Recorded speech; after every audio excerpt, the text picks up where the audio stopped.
बिस्मिल्लाहिर्रहमानिर्रहीम। अस्सलाम वालेकुम स्टूडेंट्स, मेरा नाम कासिम अली है और मैं आपका फिजिक्स टीचर हूँ।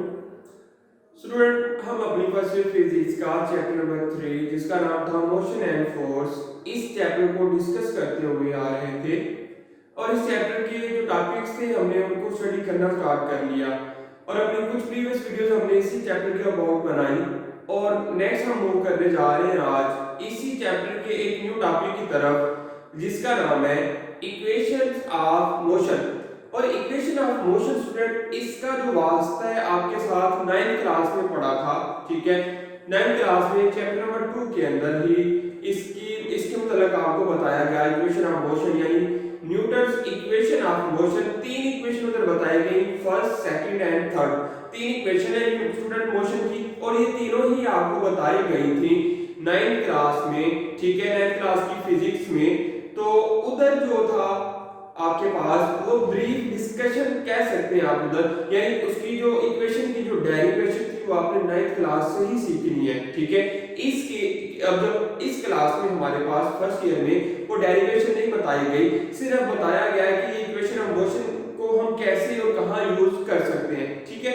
सिर्फ यही कुछ बताया गया, लेकिन अगर आप डेरिवेशन की तरफ जाना चाहें, डेरिवेशन को समझना चाहें, तो आपको दोबारा से 9th क्लास की फिजिक्स का सहारा लेना पड़ेगा।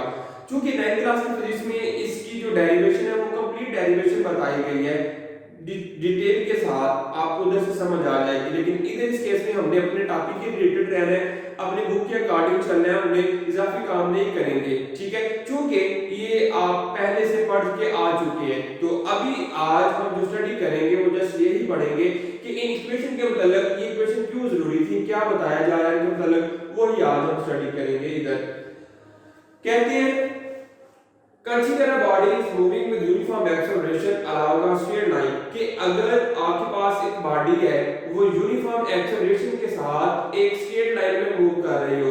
स्टूडेंट्स, यूनिफॉर्म एक्सेलरेशन का मतलब ये होता है कि वो यूनिफॉर्म इंक्रीजिंग एक्सेलरेशन के साथ मूव कर रही हो, बॉडी जो है वो यूनिफॉर्म भी हो, उसकी वेलोसिटी इंक्रीज भी हो, तो उसको कहते हैं uniform acceleration. Its initial velocity is vi and after time interval t its final velocity become vf, ठीक है। कहते consider a body,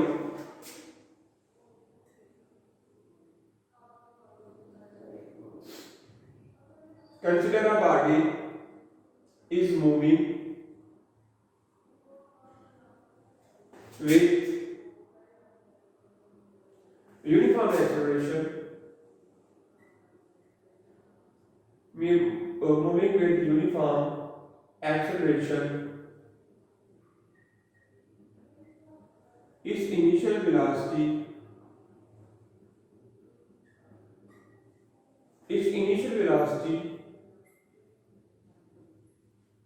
is vi, ठीक है। And after time interval t,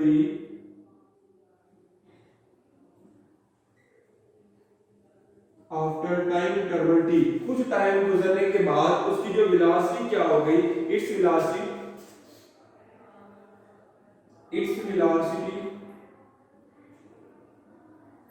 become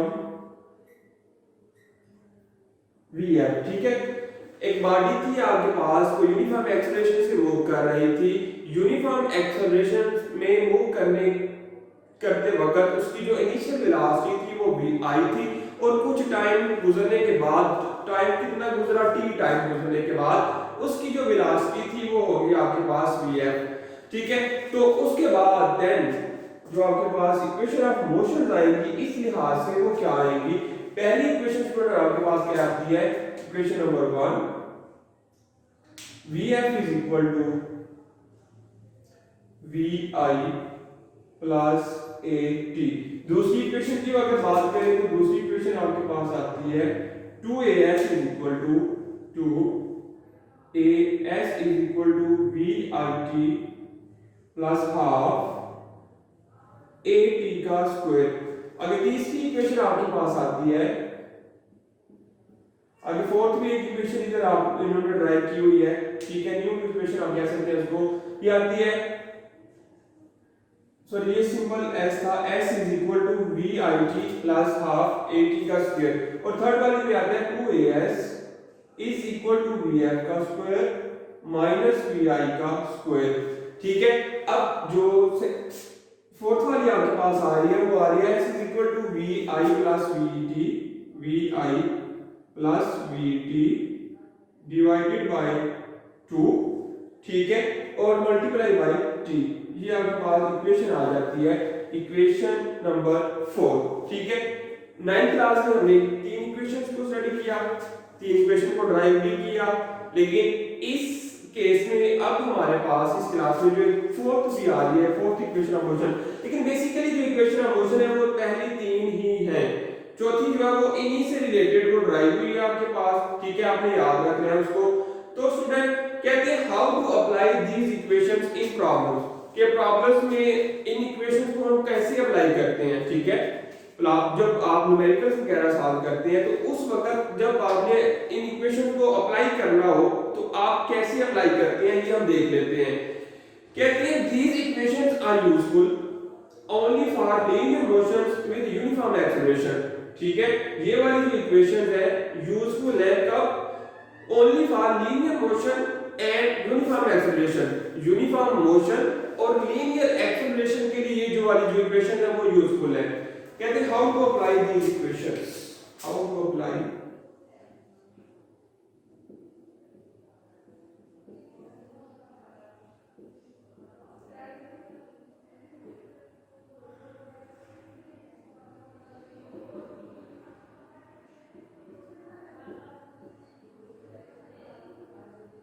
how to apply these equations in problems. ठीक है, तो इसके लिए स्टूडेंट कुछ स्टेप्स आपको याद रखने पड़ेंगे। कहते हैं these equations are useful only for these equations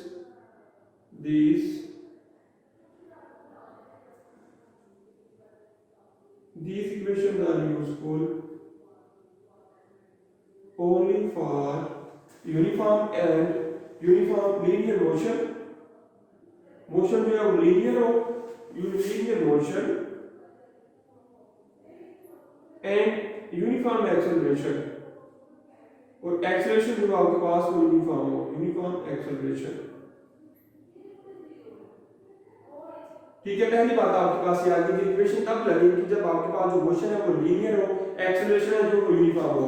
दूसरी कहते हैं when the object move along the straight line the direction of motion does not change, कि जब कोई ऑब्जेक्ट स्ट्रेट लाइन में मूव करता है उसकी जो डायरेक्ट मोशन की डायरेक्शन होती है वो चेंज नहीं होती।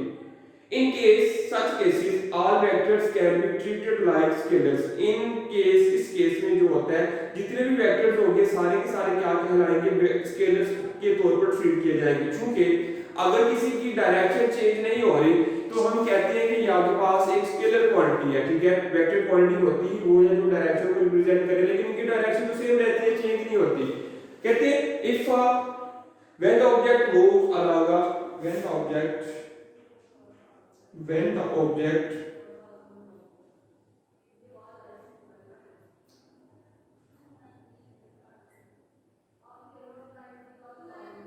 the object move along a straight line its direction does not changes। ठीक है, the direction of motion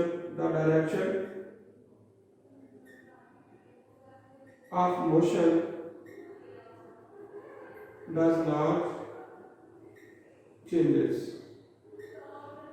ठीक है, जो डायरेक्शन होती है मोशन की वो क्या करती है? चेंज नहीं होती। In such case all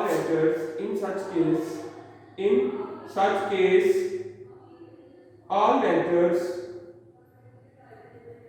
all vectors treated as scalars।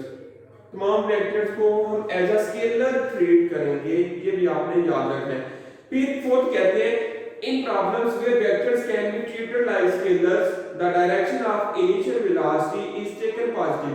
कि वो वाली प्रॉब्लम जहां पर जो वेक्टर्स को हम एज अ स्केलर ट्रीट करेंगे वहां पर जो बॉडी की इनिशियल वेलोसिटी होगी, ठीक है, डायरेक्शन जो होगी उसकी इनिशियल वेलोसिटी जो होगी उसको पॉजिटिव कंसीडर करेंगे, पॉजिटिव रखेंगे। in problems where vectors are treated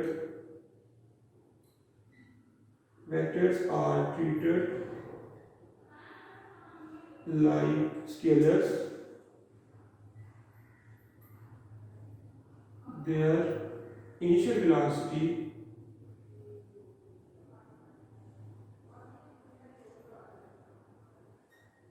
taken as positive। ठीक है, उधर जो इनिशियल वेलोसिटी होगी उसको क्या लेना है आपने, पॉजिटिव कंसीडर करना है। फोर्थ वन कहते हैं an active sign is applied to all those quantities whose direction is opposite to that of initial velocity। कहते हैं वो तमाम क्वांटिटीज जिनकी डायरेक्शन इनिशियल वेलोसिटी के ऑपोजिट होगी उनके साथ आपने एक नेगेटिव साइन का इजाफा करते जाना है। दोबारा सुनिएगा, वो तमाम क्वांटिटीज जिनकी डायरेक्शन इनिशियल वेलोसिटी के ऑपोजिट होगी वो क्या होगी, नेगेटिव होगी, उनके साथ आपने नेगेटिव साइन का इजाफा करना है। those quantities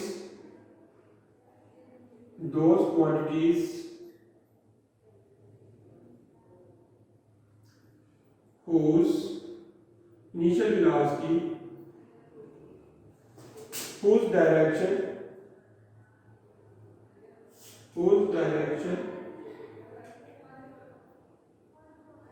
is opposite to initial velocity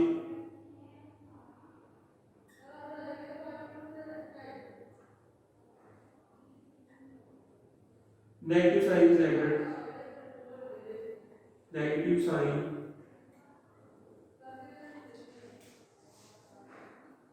is added। और क्या करते हैं उसके साथ एक नेगेटिव साइन का इजाफा कर देते हैं। फिर कहते हैं the above equation can also be applied to free fall motion of bodies replacing A by G। ये जो इक्वेशन आपके पास इक्वेशन ऑफ मोशंस है, ये आप क्या करते हैं, इनको फ्री फॉल मोशन के लिए भी अप्लाई कर सकते हैं। सिर्फ आपने एक चेंज करना है, वो चेंज क्या होता है कि एक्सेलरेशन A की जगह आपने ग्रेविटेशनल एक्सेलरेशन G को पुट कर देना है। ठीक है, these equation can be used for free falling motion। these equations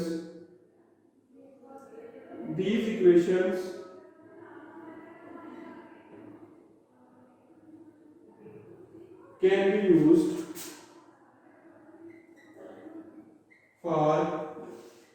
free fall motion।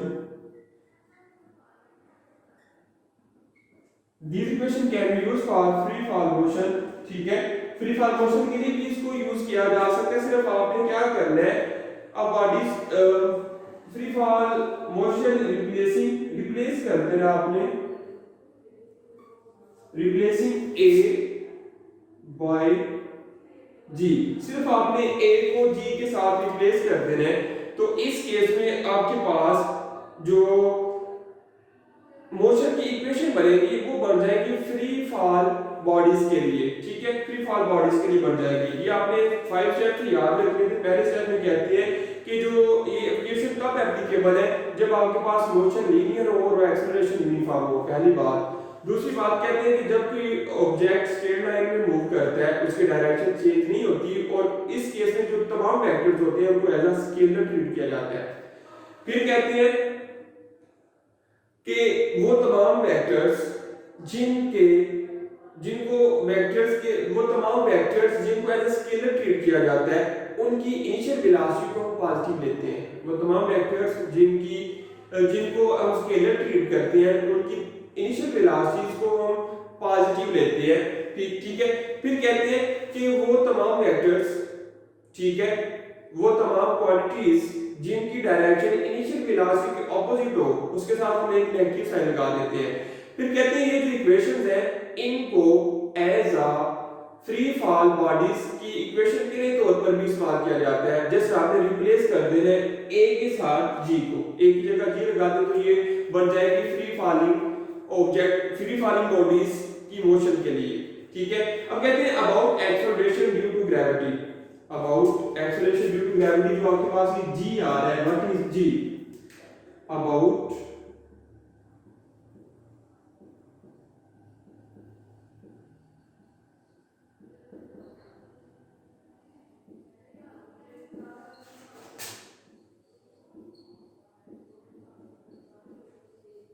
About acceleration due to gravity, gravity की वजह से जो एक्सेलरेशन होता है वो क्या होता है।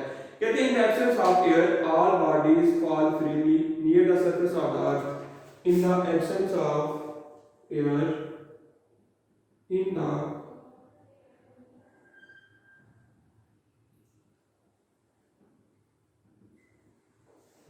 all bodies, in the absence of air all bodies fall freely near the surface, fall freely near the surface, fall freely near the surface of earth under the action of gravity, surface of earth under the action of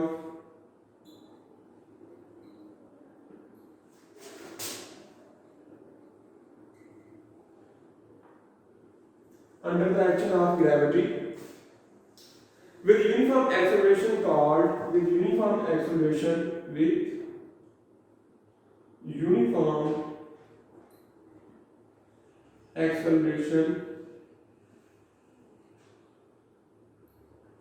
with uniform acceleration called acceleration due to gravity, acceleration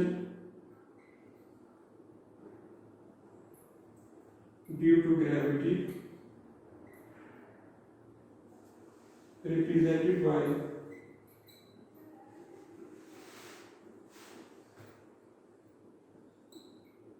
ठीक है। कहते हैं जब भी in the absence of air हवा की गैर मौजूदगी में जो तमाम बॉडीज होती हैं फ्रीली फॉल करती हैं अबव द सरफेस ऑफ अर्थ, जमीन की सतह के ऊपर, ठीक है।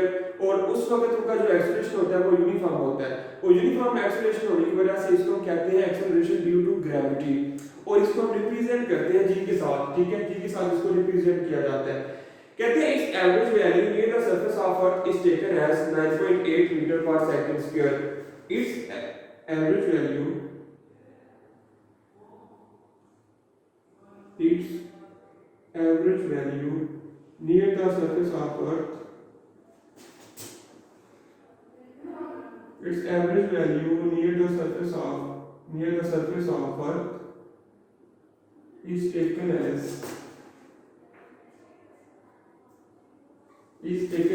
9.8 मीटर पर सेकंड स्क्वायर। इसकी जो वैल्यू है जमीन की सतह के नजदीक वो जो ली जाती है वैल्यू वो आती है 9.8 मीटर पर सेकंड स्क्वायर, ठीक है। कहते हैं it is a measure strength of gravitational field. ये ग्रेविटेशनल फील्ड की एक मेजर स्ट्रेंथ है, ये जो आपके पास आ गया। It is the measure strength of, it is a measure strength of gravitational field,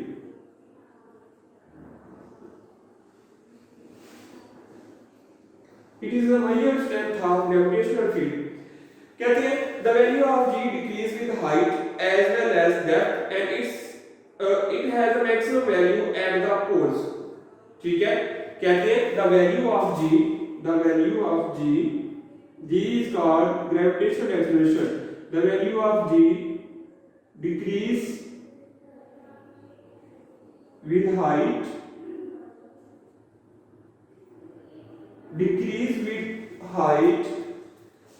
ठीक है, and in depth,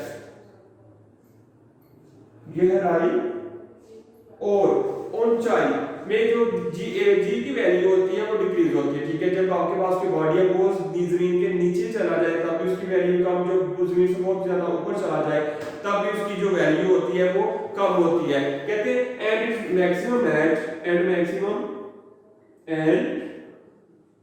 maximum at poles, और पोल्स के ऊपर उसकी जो वैल्यू है वो क्या होती है, ज्यादा होती है, मैक्सिमम होती है। कहते हैं can also be defined as gravitational force per unit mass, that is gravitational force strength, ठीक है। It can also be defined as it can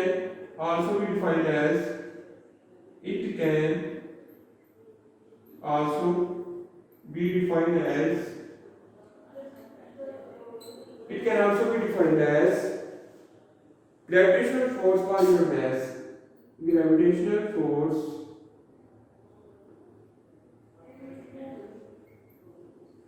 per unit mass. Per unit mass is denoted by G is equal to F over M. G is equal to F over M. Gravitational force per unit mass. ठीक है, तो इसको क्या कहते हैं? Gravitational field strength. ठीक है, क्या कहते हैं? ग्रेविटेशनल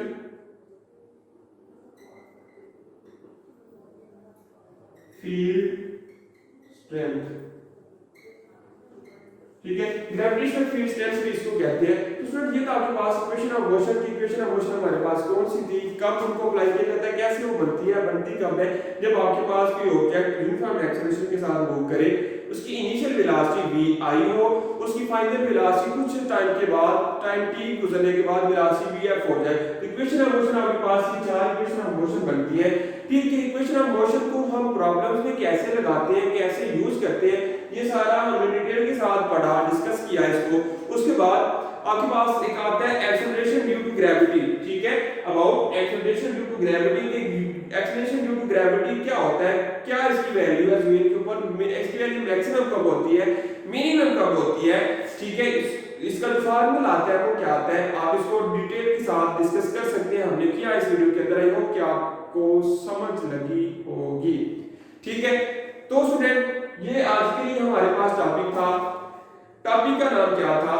ठीक है, इक्वेशन ऑफ मोशंस.